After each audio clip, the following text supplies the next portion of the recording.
कौन ब्रह्मा का पिता है, कौन विष्णु की मां, शंकर का दादा कौन है, हमको दे बता। ये जानने के लिए कृपया सुनिए। जगत गुरु तत्वदर्शी संत रामपाल जी महाराज के अमृत वचन सर्व पवित्र धर्मों के पवित्र शास्त्रों के आधार पर।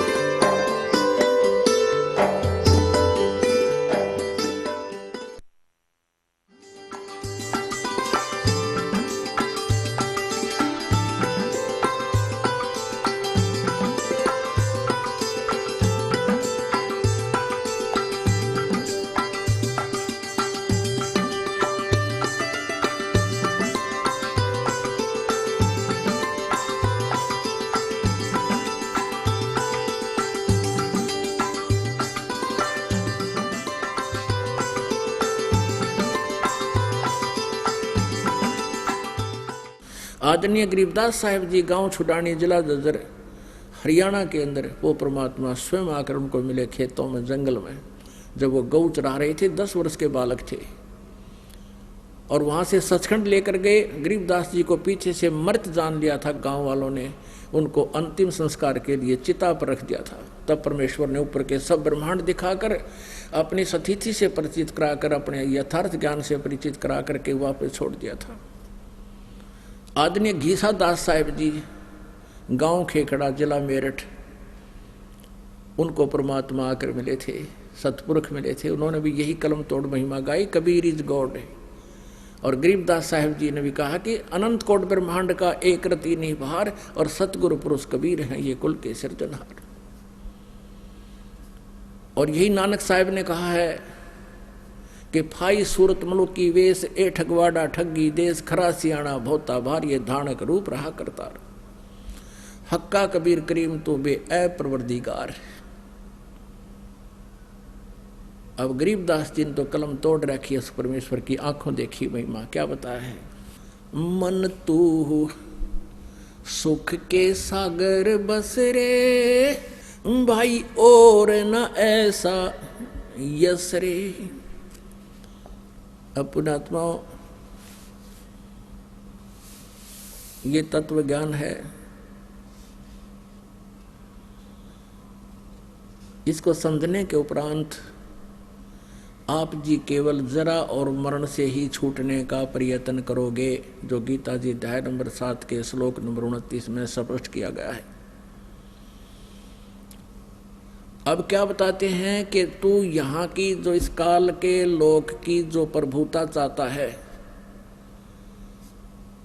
मान लीजिए आप कोई राजनेता बन जाते हो और यहाँ संसारी कुछ कार्य आप अच्छे कर देते हो, आपकी मृत्यु के उपरांत आपके फॉलोअर आपकी एक स्टैच्यू बना देते हैं, एक मूर्ति बना देते हैं यादगार के लिए।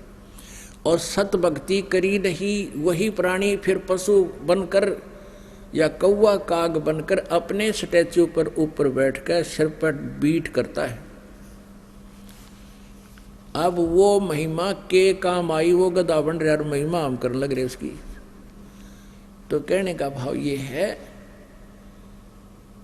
कि ऐसा कोई और यश नहीं है, ऐसी कोई महिमा नहीं होगी तेरी, तो सुख के सागर बस रे। क्या बताते हैं? जैसे मीराबाई, अब उनका जो यश है, यश उनका भी है और वो मोक्ष प्राप्त करगी, फिर 84 लाख योनियों में नहीं आई। ऐसे ही आप जी भी उस वस्तु को प्राप्त कर सकते हो, कोई कठिन काम नहीं।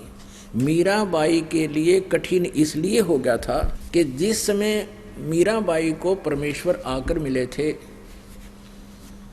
कबीर देव जी, उस ज्ञान से वो परिचित हुई तो एकदम आत्मा उसकी जागगी और ठाकुर कुल में जन्म था। और उस समय के ठाकुर अपनी बहन बेटियों को, पत्नियों को घर से बाहर नहीं निकलने देते थे, पर्दों में रखा करते थे। अब उस रूढ़िवादिता के कारण मीराबाई को संघर्ष करना पड़ा और परमात्मा ने पल पल पर रक्षा की। लेकिन आज शिक्षित समाज है, वो बाउंडेशन, वो बंधन नहीं है। और कोई मीराबाई ने भगवान पाने के लिए संघर्ष नहीं किया था, समाज के साथ खुचम खुचा रहना पड़ा। अब आप जी के लिए वो समस्या हल कर दी भगवान ने, आपको शिक्षित बनाया पहले, ताकि आप सदग्रंथों को समझ सकें। और ऐसे स्थान पर आपका जन्म दिया, इस पवित्र भारत की भूमि पे, जहाँ भगवान की अब भी चाह, अटूट चाह है आत्मा में। अन्य कंट्रीज में, अन्य देशों में भी आत्मा तो चाह रही है भगवान को, लेकिन यहाँ सांसारिक सुख इतने दे दिए कि आत्मा को फुर्सत है कोई ना भगवान की तरफ सोचने की। आपके ऊपर ये भी रहम है कि वो आग अभी यहाँ लगी नहीं थी, और अब लगने लगी थी तो आप जाग गए। अब जो ये टीवी, मोबाइल, ये दुरुपयोग के लिए बनाए थे काल ने, हम सदुपयोग करेंगे, इसमें भगवान की वाणी सुनाएंगे और भगवान का सत्संग सुनेंगे। मैं बताइए हमारा क्या बिगाड़ेगा फिर। तो इस काल ने ये जुल्म करवाना था, भक्ति योग्य है, कितनी बकवास शुरू करवा दी। एक टाइम पास करना प्राणी ने अपने जीवन का, अगर भक्ति करके करता है तो उसके काम आवेगी। और सारा जीवन माया जोड़न पे लगा रहता है, वो धोखा खावेगा। उसके विषय में आप क्या बता रहे हैं?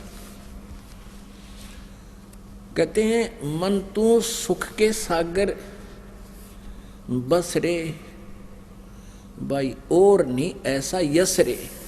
जैसे मीराबाई जी, ध्रुव और प्रहलाद जी, आदरणीय अन्य महापुरुष, आदरणीय धर्मदास साहिब जी, आदरणीय मुल्कदास साहिब जी, आदरणीय नानक साहिब जी, आदरणीय दादू साहिब जी, आदरणीय गरीबदास साहिब जी, आदरणीय गीसा साहब, जिनको भगवान मिले, उनकी कीर्ति भी जग में है। अब उनकी कीर्ति भी रहेगी और वो सुखी भी। और अन्य जो कीर्ति किसी की है, वो कीर्ति केवल एक दिन मनाई जाती है, जिस दिन उसका जन्म या मरण दिन हो, बाकी समय में कोई याद ना करता। और इन महापुरुषों को दिन रात याद किया जाता है महाभक्तों के द्वारा। अब गरीबदास साहिब जी क्या कहते हैं? इंद्री कर्म न लगे लगारम, जो भजन करे निर्दुंद रे। गरीबदास जग कीर्ति होगी, जब लग सूरज चंद्रे। अब फिर उसी को क्या बताते हैं? मन तू सुख के सागर बस रे भाई, और न ऐसा जस रे। क्या क्या प्रमाण देते हैं? सर्व सोने की लंका होती, रावण से रणधीरम। सर्व सोने की लंका थी भाई, रावण से रणधीरम। एक पलक में राज बिराजी, वह जम के पड़े जंजीरम। मन तू सुख के सागर बस रे भाई, और ना ऐसा यस रे। मन तू सुख के सागर बस रे भाई, और ना ऐसा यस रे। उदय अस्त बीच चक्कर चले थे, ऐसी जन ठकुराई। उदय अस्त बीच चक्कर चले थे, ऐसी जन ठकुराई। चणुक ऋषि स्वर कल्प करी, तब खोज न पाया राई। मन तू सुख के सागर बस रे भाई, और न ऐसा जस रे। मन तू सुख के सागर बस रे भाई, और न ऐसा जस रे। दुर्योधन से राजा होते, संग इकोतर भाई। दुर्योधन से राजा होते संग इकोतर भाई, 11 अक्षोणी संग चले थी, देही गीद ना खाई मन तू। सुख के सागर बस रे भाई और न ऐसा जस रे मन तू। सुख के सागर बस रे भाई और न ऐसा यस रे। 60,000 सगड़ के होते कपिल मुनीश्वर खाए, 60,000 सगड़ के होते कपिल मुनीश्वर खाए। एक सपुत्र उत्तान पात का, परमात्म पद पाए मन तू। सुख के सागर बस रे भाई और न ऐसा यस रे मन तू। सुख के सागर बस रे भाई और न ऐसा यस रे। राम नाम प्रहलाद पढ़े था, राम नाम प्रहलाद पढ़े थे, हिरण्यकशिपु ना भाए। राम नाम प्रहलाद पढ़े थे, हिरण्यकशिपु ना भाए। नरसिंह रूप धरे नारायण, खम्भ पाड़ के आए मन तू। सुख के सागर बस रे भाई और न ऐसा यस रे। भाई नामदेव नाम प्रभु का जपते, जाकी छान छवाई। नामदेव नाम प्रभु का जपे थे, जाकी छान छवाई। एक पलक में देवल फेरा, वह मृतक गऊ जवाई मन तू। सुख के सागर बस रे भाई और न ऐसा यस रे मन तू। सुख के सागर बस रे भाई और न ऐसा यस रे। काशीपुरी कबीरा होते, ताही लखोरे भाई। काशीपुरी कबीरा होते, ताही लखोरे भाई। बन के सो बनजारा उतरे, 9 लख बालद आई मन तू। सुख के सागर बस रे भाई और न ऐसा यस रे। कनक जनेऊ कंद दिखाया, भक्ति करी रविदासा। भाई कनक जनेऊ कंद दिखाया, भक्ति करी रविदासा। दास गरीब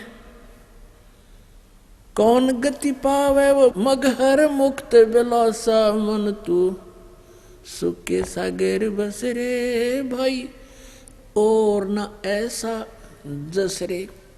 अब यहाँ क्या बताया है पुण्यात्माओं, इस आत्मा के ऊपर काल के इन 3 गुणों का, रजगुण ब्रह्मा जी, सतगुण विष्णु जी, तमगुण शिव जी के अंदर से एक एक गुण की तरंगे निकल रही हैं ऐटोमेटिकली। जिस प्रकार मिर्च होती है, मिर्च, अब जैसे ब्रह्मा जी, विष्णु जी, शिव जी अपनी राजधानियों में रहते हैं, ये ऊपर अलग अलग इनके लोक हैं, ब्रह्मापुरी, विष्णुपुरी और शिवपुरी। शिवलोक, ब्रह्मालोक, विष्णु का लोक, ये वहां रहते हैं। और इनके शरीर से निकल रहा रेंज या तरंग, वो गुण इन 3 लोक के प्राणियों को प्रभावित कर रहा है। स्वर्गलोक में, पृथ्वी लोक पर और नीचे पाताल लोक पर। अब जैसे किसी रसोई के अंदर छोंक लगाया जाता है मिर्चों का, अब मूल वस्तु, सरगुण वस्तु तो रसोई में, उसकी जो निराकार प्रभाव है वो पहुंच गया दूसरे मकान के अन्य कक्षों में। वहां बैठे व्यक्तियों को भी छींकें आ रही हैं, उसका प्रभाव उनके ऊपर हो रहा है। अब छींक आवे, उनको रोकना जीव के बस का नहीं। अब वो छींकों का कारण कौन है? वो मिर्च है। उदाहरण समझकर आगे सुनिए तत्व ज्ञान को। अब इन तीनों गुणों से जो आपके ऊपर प्रभाव ऐसे हो रहा है मिर्ची की तरह, उसके आधार से, उसके प्रभाव से यहाँ प्रत्येक प्राणी संतानों उत्पत्ति करता है, विषय वासना से प्रेरित हो जाता है और फिर यहाँ के संसारिक सुख, ठाठ बाट, राजपाट, इनकी इच्छा इस रजोगुण के इंजेक्शन के कारण ही ये चाहता है। फिर दूसरा इंजेक्शन सतोगुण का विष्णु जी से आपके लगा रहता है। माँ के पेट में तो इनका प्रभाव होता नहीं, ये वरदान है प्रभु का। बाहर आते ही तीनों गुण ऑटोमेटिकली 1 सेकंड के भी कुछ हिस्से में सब लग जाते हैं ऑटोमेटिकली।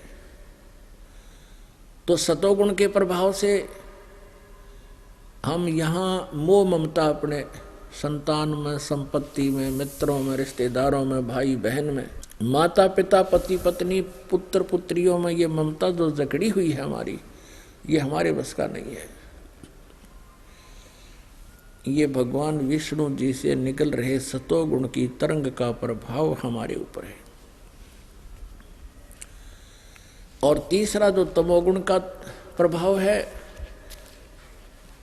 प्रत्येक प्राणी प्रेशर में रहता है, जरा सी बात हुई ना गुस्सा होगा और 20 गालियां सुना देगा। टेंशन, मानसिक शांति गई, अभद्र बोलेगा, बनवाना सामने वाला फिर दुश्मन बन जाओगा। अब परमेश्वर कबीर देव जी ने आकर के इसकी एंटीबायोटिक औषधि दी है हमारे को, अपनी अमृतवाणी। अब उसके अंदर ये क्या बताया है? सर्व सोने की लंका होती रावण से रणधीरम, एक पलक में राज विराजी वो जमके पड़े जंजीरम। मन तू सुख के सागर बस रे भाई, और न ऐसा यस रे। ये एंटीबायोटिक दी परमात्मा ने हमारे को, ताकि ये नशा हल्का हो जाए, इनका प्रभाव खत्म हो, निष्क्रिय हो। क्या बताते हैं? आप तो क्या बना लोगे, कोठी बना लोगे, 2 मंजिल 3 मंजिल 4 मंजिल की बना लोगे, 1-2 और की तो व्यवस्था हो जाएगी, घना सेठ होगा। तो कोई फैक्ट्री लगा लोगे और घना 1 अरब 2 अरब 10 अरब खरब 10 खरब मान ले इकट्ठी भी कर ली, सारा जीवन में डले डो गया माया। अब क्या बताते हैं? रावण ने तो अपने महल बना रखे थे सोने से।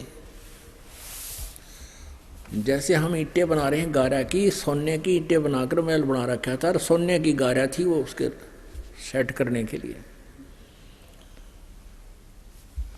और रावण की मंडियों में ऐसे हीरे और मोती बिका करते थे जैसे करनाल की मंडी में धान बिके। इतना सेठ था वो, इतना धनी था। और के ले गया बताओ, कहते हैं ओए होए, सर्व सोने की लंका थी और रति ने सोना मुख, और उस रावण की लंका में त्रिलोकी का दुख है। जब उसकी बिरान माटी हुई, एक सत भक्ति ना करके पुण्यात्मा, देखो ये तत्व ज्ञान है, अपना बहुत गहराई से समझना होगा इसको। रावण भक्ति करता था लेकिन सत भक्ति नहीं थी उसके पास। रावण ने वो भक्ति की है आप तो 7 जन्म के लाख जन्म नहीं कर सकते। अब रावण को मिसगाइड करने का दोषी उसका गुरु है। उस नालायक ने बता दिया, उस कोरे कागज पे लिख दिया रावण की आत्मा पे कि ये जो तमोगुण भगवान शिव है, ये पूर्ण परमात्मा है, ये सर्व सुखदाई है, गणाय दंड दे देगा। अब ये सारे ऋषि महर्षि संत जितने गुरु थे, ये काल के दूत थे, इन्होंने मिसगाइड करना ही था। अब रावण ने उस गुरु जी की बात को सच्ची मान लिया कि वेदों में शंकर भगवान सुप्रीम पावर लिख रखा है, और कितना नहीं लिखा ऐसा, वो तो परमात्मा ही न्यारा है। तो उसने उस बात को रावण ने सच्ची मान करके और ऐसी साधना की, यहाँ से अपनी तलवार से शीश भेंट कर दिया, काट के 10 भुजा, ये भुजा भी और शीश भी। अब फिर वह प्राप्त हो गया। 10 बार चढ़ा दिया उसने तो 10 बार वापस भी मिल गया। या तो टिट जैसा करेगा वैसा ही फल है। और फिर क्या बना,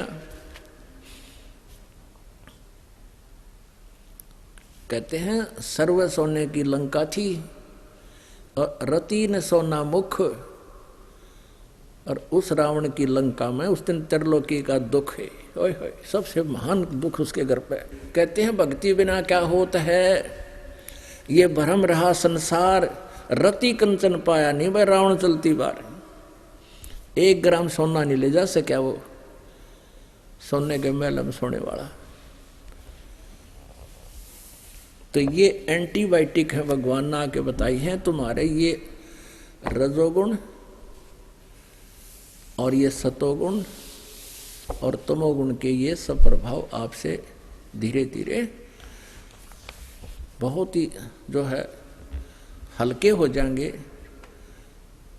बहुत कम प्रेशर आपके ऊपर रह जाएगा इस ज्ञान से। फिर रही बात संतान की, कि मोह ममता जो संतान में हम बनाए हुए हैं,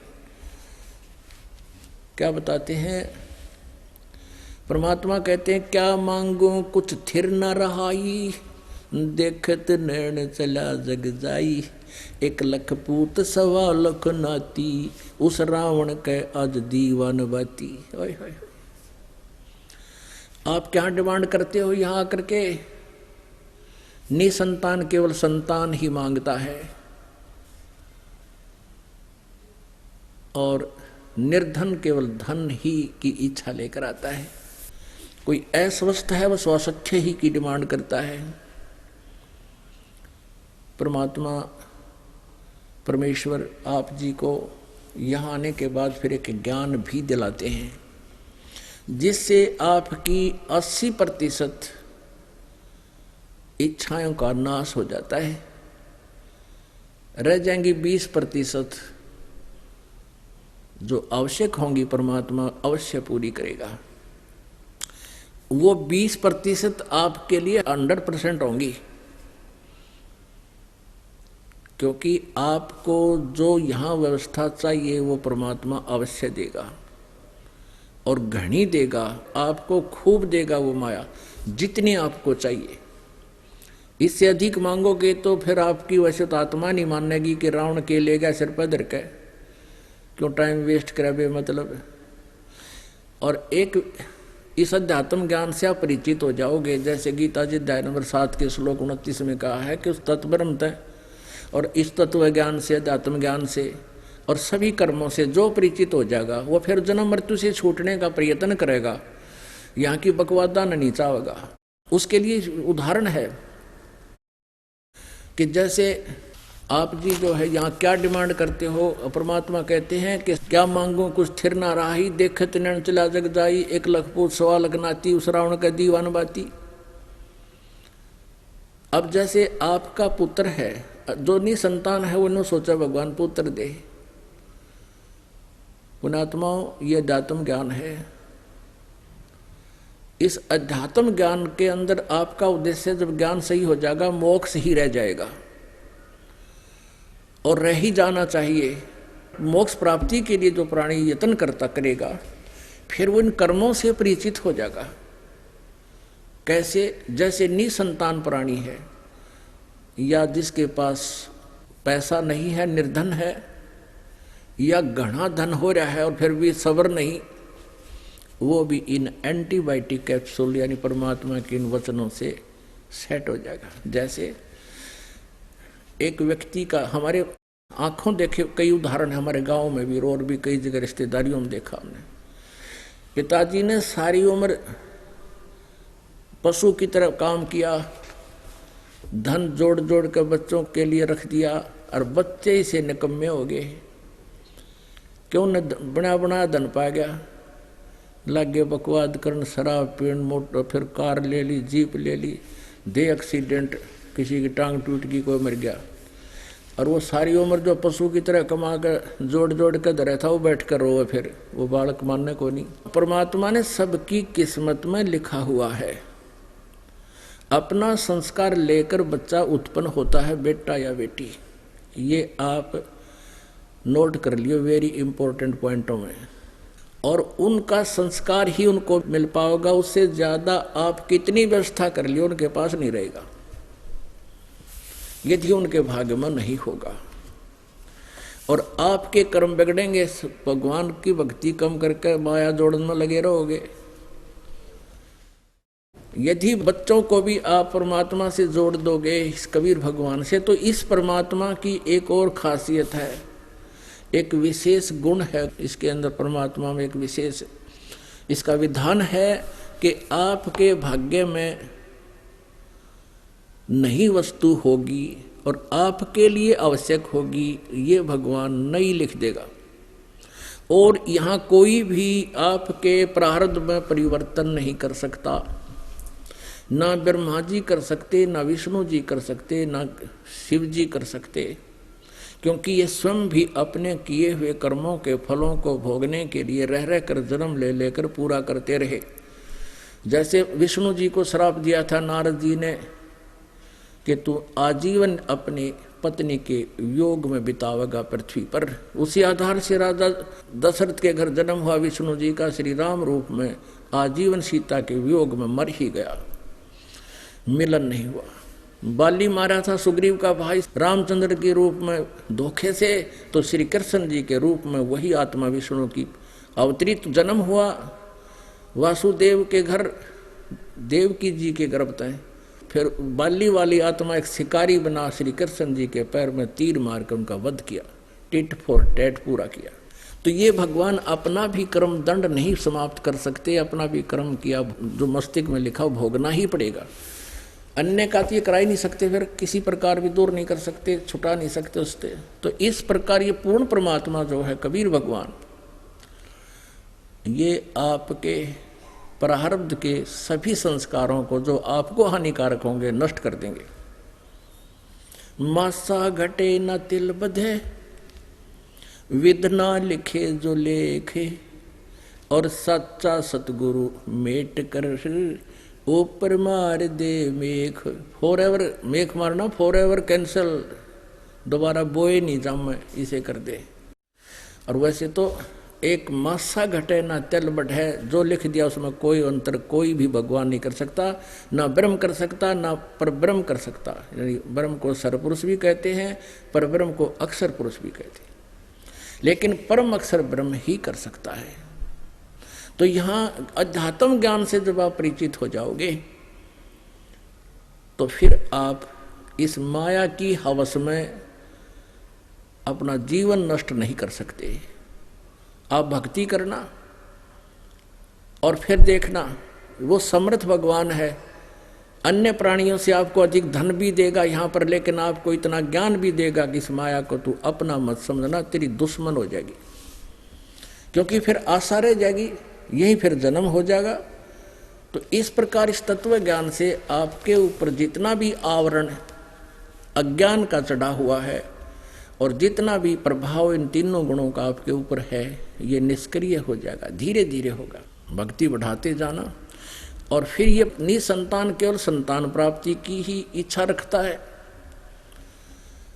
अब उसका भी कारण है, उस प्राणी का कोई दोष नहीं, क्योंकि हमारा समाज इस काल की प्रेरणा से इतना प्रेरित है कि जिस भी किसी बहन भाई को संतान प्राप्त नहीं हुई, उसने जीर्ण नहीं दे, उसका जीना हराम कर देते हैं। कोई तक कहेगा कि तो बेऔलादा है, इसका सुबह सुबह माथा ना देखना। यहां तक भी इन नकलियों ने हमें मूर्ख बना रखा है। और फिर जैसे कोई रिश्तेदार आता है, दूर की रिश्तेदारी का, पूछता संतान है कोई बहू पे, तो कहते नहीं, कितनी वर्ष हो गए विवाह को? 10 वर्ष हो गए। ओहो, फिर तो दूसरी शादी कर दो, यानी एक और बीमारी पैदगढ़ में गलवा देंगे। वह बहन रोए कि एक और आओगी छाती पे, और उसका ना हुए जब क्या करेगा, एक और जुट गया तो कहने का भाव ये है कि हम फिर इस ज्ञान के आधार से ये मुसीबतें मोल नहीं लेंगे, भगवान पर विश्वास करेंगे। यदि परमात्मा चाहेगा कि आपके हित में है तो संतान अवश्य देगा। यहाँ आपको दिखा दें, एक का 27 साल में जो ने पुत्र दिया, उसकी उम्र उस टाइम 54 साल की थी, ब्याह 27 के बल्कि ज़्यादा से 30-35 साल की बात। और एक लड़की हो गई थी, फिर उसके बाद कोई संतान नहीं थी, 20 वर्ष तक लगातार। उसके बाद फिर पुत्र हुआ। एक का जो है ना 26 साल में 2 कन्याएं हुई। अब वो क्या करते हैं, संतान न संतान मांगे हैं। परमात्मा कहते हैं कि तुम इस ज्ञान से परिचित हो और मोक्ष को मुख्य रख, क्योंकि कोट जन्म तन भरमत होगे, कुछ ना हाथ लग्या रे, कुकर सुकर खरबोया बोरे, तू कौआ हंस बगारे। क्या मांगो कुछ थिर न रहाई, देखत डैन चला जग जाई। 1 लाख पूत 1.25 लाख नाती, उस रावण के आज दीवान बाती। एक पुत्र मांग लेगा भगवान ते, और वह इच्छा पूरी ना हुई तो भगवान छोड़ के फिर कहाँ जाएगा, फिर धक्के खाएगा वहीं पर। परमात्मा क्यों नहीं आपको संतान देंगे, वो तो इतनी दे देंगे, हाथ जुड़वा देंगे आपकी, हाथ जुड़वा दें, अख बंद करो भगवान। यहाँ ऐसे भी प्राणी आपको दिखा देंगे, लेकिन आप उद्देश्य क्या लेकर आए हो, उस उद्देश्य को थोड़ा सा चेंज करना पड़ेगा, और वो इस ज्ञान से होगा। तो क्या बताते हैं, आप एक पुत्र मांग भी लोगे, भगवान दे भी देगा, तो के कला टूट गया। आप कभी अपने दादा को याद करते हो, परदादा कदे याद आवे आपके, सपने में भी ना आता। तो कहने का भाव यह है कि यहाँ की व्यवस्था से परिचित हो, भगवान जो दे वो ठीक है, फिर भी परमात्मा आपको अवश्य देगा जो आवश्यक वस्तु होगी। रावण के 1 लाख पुत्र थे, और 1 लाख के 1 लाख उस युद्ध में मारे गए। उसका कोई दीपक जलाने वाला शेष नहीं रहा, कोई दीपक जगानिया नहीं मिला, उसने सर्वनाश को प्राप्त हुआ।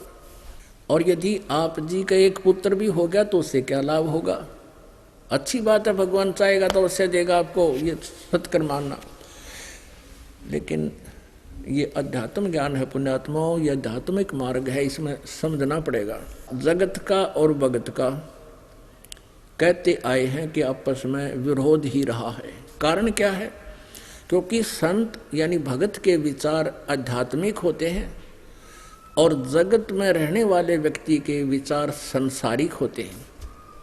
संसारिक व्यक्ति तो सन्नी संतान को बुरा मानते हैं और संत निसंतान को बहुत अच्छी आत्मा मानते हैं कि वो बहुत ही नेक आत्मा है। क्योंकि हमने मोक्ष प्राप्ति करवानी है और यहाँ पर हम एक दूसरे के साथ संस्कारों से जुड़े हुए हैं। कोई पुत्र बना है तो पिछले संस्कार से आपको बताया कि एक तो ऐसा बेटा होता है, पिता तो शराब पीता है, हुक्का पीता है, और बेटा कमा के उसकी पूर्ति करता है, और ना उसको शराब के पैसे मिले 36 गाल सुनाता है, गाली देता है बेटे को, और बेटा फिर उसको पिता को दे रहा है। तो वो पुत्र जब कभी पिता था उस पिता का, कभी वो पुत्र उस पिता का पिता था, तब उसने ऐसा ही उसके साथ किया था। अब वो अपना बदला ले रहा है। एक ऐसा बाप है सारी उम्र कुमा कुमा के रख देता है और बेटा शराब पीता है, काम नहीं करता है, उसके सारे धन का नाश करता है, और पिताजी बैठकर रो रहा है एकांत में। उसके कमाए हुए धन को व्यर्थ वो उड़ा रहा है, तो वो पिछले जन्म में बाप था या किसी और संस्कारवश उसने भी उसके ऐसे ही पैसे बर्बाद किए होंगे। तो यहाँ परमेश्वर के तत्व ज्ञान में कहा है कि एक लेवा एक देवा दूतम, और कोई किसी का यहाँ पिता नहीं पुतम। ये तो ऋण संबंध जुड़ा एक ठाठा, अंत में सब 12 बाटा।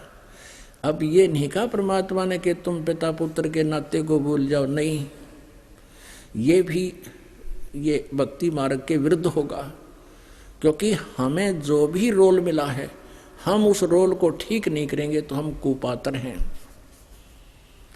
वो पात्र अच्छा नहीं होता, वो किसी ने भी अच्छा नहीं लगा करे। तो जब तक आप जी का जैसा भी नाता एक दूसरे के साथ है इसको निभाओ और साथ में भक्ति करो परमात्मा की, तो ये समृद्ध शक्ति जो है आपके इन संस्कारों को अपनी वीटो पावर से आसानी से क्लियर करवा देगा, समाप्त करवा देगा इसी जन्म में। आगे आपका एक दूसरे के प्रति कोई संस्कार शेष नहीं रहेगा, फिर आप आगे कहीं जन्मोगे नहीं। उद्देश्य यही होना चाहिए। और जिसके संतान है ही नहीं वो तो स्टेज पे पहले आ लिया मोक्षशाली पे, और अब उसको चाहिए सत भक्ति करनी, समाज की नहीं सुने। तो पुण्यात्माओं ये आध्यात्मिक मार्ग है। अभी जो प्रथम बार आए हैं उनको तो ये बात समझ पाओ नहीं, क्योंकि वो तो पहली क्लास के बच्चे हैं, और जिनको 2-3 वर्ष 4 वर्ष 10 वर्ष हो गए इस मार्ग पर लगे रहिए ज्ञान सुनते हैं, वो बच्चे हाई क्लास के हैं, उच्च क्लासों के हैं, उनका ये बात आसानी से घर कर रही है। अब जैसे अज्ञानतावश किसी को संतान है नहीं, वो अज्ञानतावश केवल संतान ही उत्पत्ति उद्देश्य रखता है और भगवान से विमुख हो जाता है। कोई इसको बहका देता है, वहाँ एक मंदिर में माथा टेक दे संतान हो जाती है, वहाँ डंडी का धागा बांध जाओ संतान हो जाती, फिर वो धक्के खान फिर लग जाएगा और यहाँ से दूर हो जाएगा, उसकी के दुर्गति होगी। फिर अब क्या होता है कि फिर वो एक किसी या तो अपने घर में किसी चाचे भाई का भतीजा लेगा गोद, और या फिर कोई अन्य रिश्तेदारी में तो कोई गोद लेगा। और ये आपको इतना अनुभव नहीं, हमें अनुभव है, या जो बुजुर्ग हो लिया हमारी उम्र के उन्हें भी अनुभव है। अंत समय में क्या होता है कि उस पुत्र जो गोद लिया उसका ब्याह होगा, उसकी पत्नी आवेगी, और फिर खटपट तो यहाँ की पहला काम है इस काल का, तो सबके साथ खटपट तो करवावे ताकि इनको शांति बनी रहे। तो फिर वह बूढ़ा बुढ़िया हो जाएंगे, वो निसंतान, और वो दत्त पुत्र उनके पास होगा, और वो एकांत में बैठ के सोचा करें कि हमारा अपना बेटा होता तो आज न्यो ना बोलता ये। तो उनकी बुद्धि पर पत्थर गिर जाते हैं। उनको चाहिए कि उन मिलने जाकर जिनके पुत्र हैं वो किसी टाट काट रहे बुढ़िया की किस तरह बात करते हैं बिना ज्ञान के। और जब ये ज्ञान हो जाएगा, भगवान से डर हो जाएगा, फिर आप अपने बुजुर्ग तो छोड़ दूसरे की भी सेवा करोगे, उनसे भी विनम्र भाव से बोलोगे, उनकी आत्मा को आप दुखा नहीं सकते। और यदि आप किसी वचन से कर्म से किसी की आत्मा को दुखाते हो तो आप भक्ति नष्ट कर लेते हो। अब फिर क्या होगा, जैसे आदमी तो जैसे तैसे जीवन व्यतीत कर लेता है, लेकिन बहन जो होती है माई, उसको एक विशेष बात खटकती रहती है कि तू बांझ होगी, तेरे को बांझ की पदवी मिल गई। और अंत में वो इसी दुख में मर जाती है कि मेरा संतान होती तो मुझे ये कलंक नहीं लगता। जो परमेश्वर से दूर हो जाते हैं, दूर हैं, नहीं इस ज्ञान से परिचित हैं, भक्ति नहीं करते, उनकी ये दशा होगी। फिर युग काल क्या करेगा उसके साथ, जीवन मनुष्य का नष्ट करवा कर अगले जन्म में कुतिया का जन्म देगा उस बहन को, उसको आत्मा को। और फिर न्यू कहेगा ले काट ले कसर सारी जामन की, 8-8 कट्ठे जाम पैदा कर ले। फिर सुअरी बनाएगा अगले जन्म में, नेक्स्ट जीवन में। अब 12-12 कट्ठे पैदा कर। अब यहाँ हम मनुष्य जीवन में जो संतान है उसमें इतनी ममता सतोगुण के प्रभाव से, और पशु योनि में भी वही ममता, वही लगाव एक जैसा।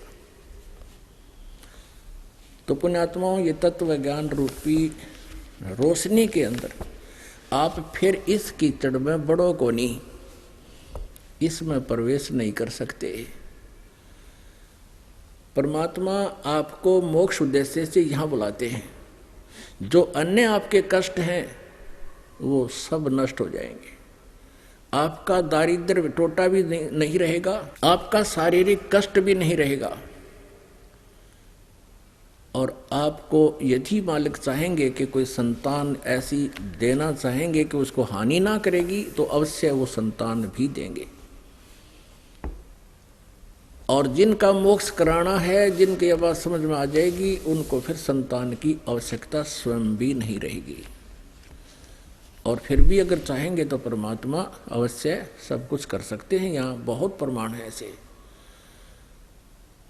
क्योंकि जब तक आदमी पहली बार आता उसको ज्ञान नहीं होता, कितना कह ले, कितना सुना ले। धीरे धीरे भक्ति बढ़ेगी, भक्ति से अंदर का मैल साफ होता है, अंदर की जो आत्मा पर रंग चढ़ गया इस काल का वो खत्म होता है। फिर ये एकदम जच जाती है ये बातें, और परमात्मा सब कुछ आपको देगा जो आवश्यक और भक्ति बाधक ना हो। अब क्या बताते हैं, क्या मांगो कुछ थिर न रहाई, देखत नैन चला जग जाई, 1 लख पूत 1.25 लख नाती, उस रावण के दीवान बाती, आवत संग ना कोई जात संगाती, क्या भया दर बांधे हाथी, कह कबीर अंत की बारी, जैसे हाथ झाड़ कर चला जुआरी।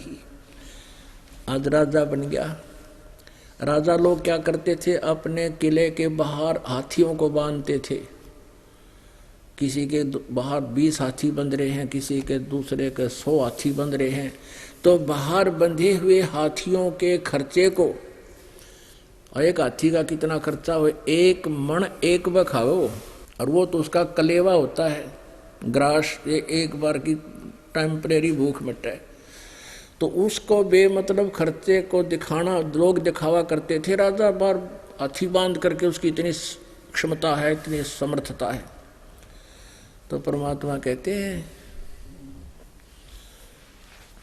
आवत संग ना कोई जात संगाती, ना तो तेरे साथ कोई जन्म लेकर आया था, और ना मरेगा जब कोई साथ जाएगा। ना कोई बेटा साथ जाएगा, ना बेटी जाएगी, ना पति ना पत्नी। तो परमात्मा कहते हैं, जब तू इस संसार को छोड़कर जाएगा, आज तो हम सभी अपने परिवार में कति मस्त हैं, और जब ये पता लग जाए कि इसको ये बीमारी बन गई, असाध्य रोग हो गया, फिर देखो उसकी स्थिति क्या होगा उसके साथ। तो परमात्मा कहते हैं, हिड़की दे दे रोएगी सुरता जब तू चलेगी अकेली। जिस परिवार के लिए तूने सारा जीवन, जिस संपत्ति संतान के लिए सारा जीवन नष्ट कर दिया, अपना मान कर सोच लिया माड़े रहूंगा, यही रहूंगा, कहते हैं हिड़की दे दे के टक्कर मार मार कर रोएगी जब तू चलेगी अकेली। आत्मा को निकाल लेते यम के दूत, शरीर से बाहर काट कर छोड़ देते, पटक देते, फिर ये बाहर घूमता है, क्योंकि वो सूक्ष्म शरीर है, वो चरम दृष्टि से विजिबल नहीं होता। अब वो देखता है इधर उधर, वही खड़ा कर देते हैं, और सब वो सबके पास कहता, मैं, मेरे से बात कर, मैं ये रहा, क्यों रो रहे हो, मैं ये रहा। उनको सुनता नहीं, रो बोल रहा है।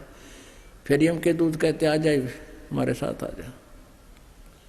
अब तनते पछाड़ते भी को ना।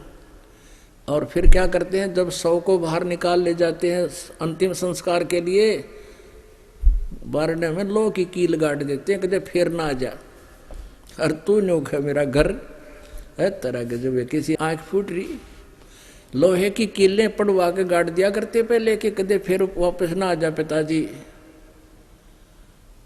और तू अपना घर मान रहा था उसने।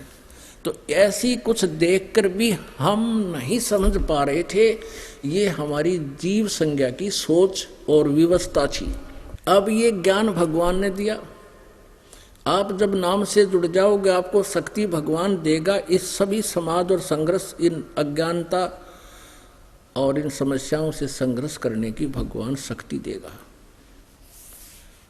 और जब तक जीव को प्रभु का सहारा नहीं मिलेगा, ये कुछ नहीं कर सकता। चाहे कितनी बात बना ली, ठीक है, पिछले जन्म का कोई शुभ संस्कार है, चाहे राष्ट्रपति बन जा और चाहे सारी पृथ्वी का राजा बन जा, अंत में वह वीरान माटी होगी। जैसे कहते हैं, अंत में कहे कबीर अंत की बारी, जैसे हाथ जाड़ के चला जुआरी। एक आर्या हुआ जुआरी क्या होता है, जिसने लाखों रुपये नाश कर दिए और जुए में, वो नो हाथ मारता जा करे है तेरे की नाश हो गया, बीता तो बतलाया करे, ले मैं ना लाऊं यो दाओ तो इतने पैसे बच जाओ, ईब के बच्चे था नाश से कर लिया सारा। तो अब है वो बचने और बचाने का समय। तो क्या बताते हैं,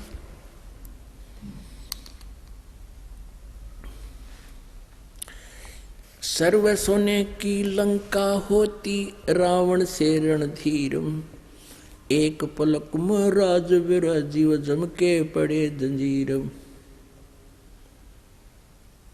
फिर क्या बताते हैं, उदय अस्त बीज चक्र चले थे ऐसी जन ठकुराई, चुन करी ईश्वर कल्प करी तब खोज न पाया राई। एक मानधाता चक्रवर्ती राजा था, पूरी पृथ्वी के शासक को चक्रवर्ती राजा बोलते हैं। और उसके मन में क्या आया कि मैं अपने अंतर्गत मेरे अधीन जितने भी नरेश राजाएं हैं, नवाब हैं, उनको ललकार दिया उसने कि जिसको भी पृथ्वी पर मेरी प्राधीनता स्वीकार ना हो, मैं एक घोड़ा भेज रहा हूं, उस घोड़े को पकड़ लेना, बांध लेना और युद्ध के लिए तैयार हो जाना। जो इस घोड़े को बांधे और ये समझूंगा कि वो प्राचीन नहीं रहना चाहता, तो ऐसा ही किया गया। पूरी पृथ्वी पर घोड़ा घुमा लाए उसके सैनिक, किसी भी राजा ने उसको नहीं पकड़ा। अर्थात राजा मानधाता चक्रवर्ती राजा से युद्ध करने की किसी की हिम्मत नहीं बनी। एक चुनक नाम के ऋषि थे। अपने आत्मा, ये आध्यात्मिक ज्ञान है, इसमें बहुत प्रकार के उदाहरण देने पड़ेंगे आपको। जैसे आपको कहा कि रावण भक्ति भी करता था, लेकिन उस भक्ति से नाश कर लिया, उस भक्ति से विनाश कर लिया अपना वीर परिवार का भी।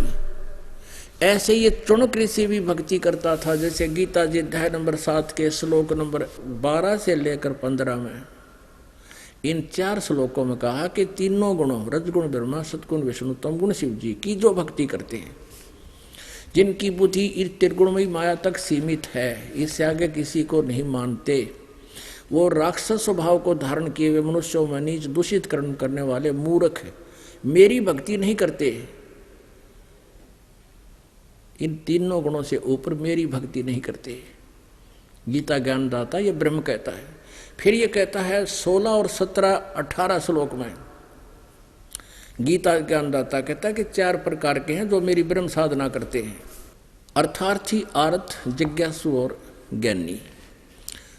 आरथ, अर्थार्थी और जिज्ञासु ये रिजेक्ट कर दिए गीता ज्ञानदाता ने कि ये अच्छे भक्त नहीं है, लेकिन ज्ञानी समर्पित होते हैं मेरे पर।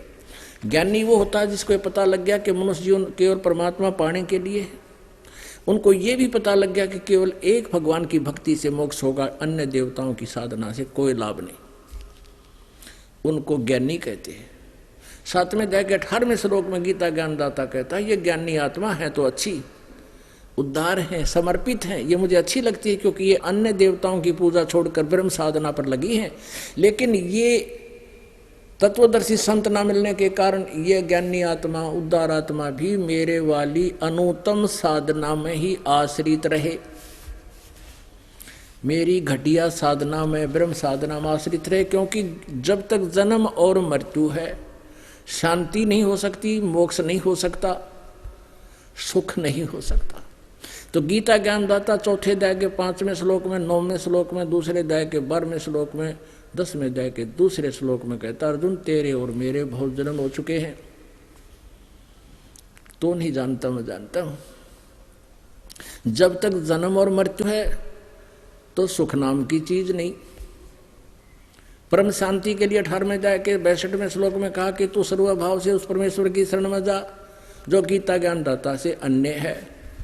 उसकी कृपा से ही तू सनातन परम धाम को, शाश्वत स्थान को, यानी सचखंड को, सत्यलोक को, अविनाशी स्थान को प्राप्त होगा। गीता जी अध्याय नंबर 15 के श्लोक 1 से 4 में स्पष्ट कर दिया है, तत्वदर्शी संत की पहचान बताई है, और उसके पश्चात परमेश्वर के उस परम पद की खोज करनी चाहिए, जहाँ जाने के बाद फिर लौटकर संसार में प्राणी कभी नहीं आती।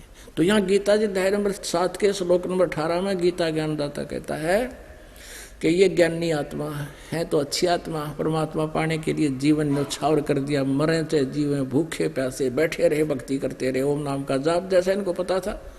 इन्होंने ब्रह्म को सुप्रीम पावर मान रखा था। ब्रह्म से ऊपर तो और बहुत बड़ी पावर है अक्षर पुरुष, फिर परम अक्षर पुरुष ओवरऑल कंट्रोलर, उसकी भक्ति का इनको पता नहीं लगा, जिस कारण से साधना करके भी व्यर्थ रही, इनका जीवन नष्ट कर लिया इन्होंने। तो वो काल की भक्ति कर रहे थे, ब्रह्म साधना कर रहे थे। शुनक ऋषि उन उद्धार आत्माओं में से था जो गीता ज्ञानदाता कहता है ये है तो अच्छी, लेकिन मेरे वाली घटिया साधना में आश्रित रहे।